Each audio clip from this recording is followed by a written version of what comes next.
આજરોજ ગાંધીધામ ભારતનગર વિસ્તારની મહિલાઓએ આમ આદમી પાર્ટી પૂર્વ કચ્છના પ્રમુખ ડોક્ટર કાયનાત અંસારી આથાની આગેવાની હેઠળ ગાંધીધામ મહાનગરપાલિકા કચેરી ખાતે ઉગ્ર રજૂઆત કરી હતી।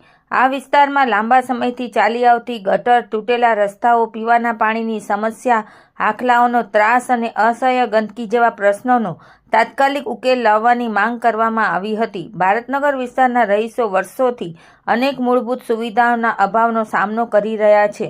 ખાસ કરીને ચોમાસામાં આ વિસ્તાર નરકાગાર સમાન બની જાય છે। સ્થાનિકો વારંવાર રજૂઆતો કરવા છતાં મહાનગરપાલિકા દ્વારા કોઈ કાર્યવાહી કરવામાં ન આવતા 30થી વધુ મહિલાઓએ ડોક્ટર કાયનાત અંસારી આથાની આગેવાનીમાં આજરોજ મહાનગરપાલિકા કચેરીએ ધસી જઈ પોતાની સમસ્યાઓ રજૂ કરી હતી। તેમણે તાત્કાલિક પગલાં ભરવામાં નહીં આવે તો ઉગ્ર આંદોલનની ચીમકી પણ ઉચ્ચારી હતી।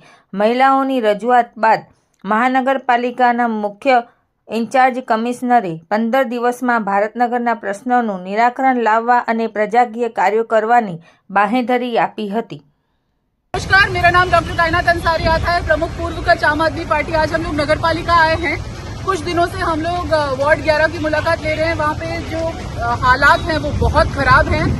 गटरें खुली पड़ी हैं, हर जगह कचरे का ढेर है, गाय रस्तों पे इतनी ज्यादा है, पानी में जो पीने का पानी है उसमें गटर का पानी मिक्स हो रहा है और रोड रस्तों की तो हालत बहुत ही दयनीय है।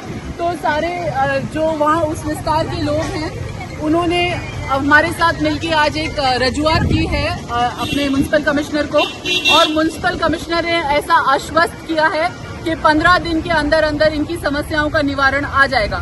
अगर 15 दिन में निवारण नहीं आता है तो पब्लिक एजुटेशन मूवमेंट की हम लोग मांग करते हैं कि वहाँ के जितने भी लोग हैं वो पब्लिक एजुटेशन मूवमेंट करेंगे। समाधान तो आना ही पड़ेगा। Thank you so much.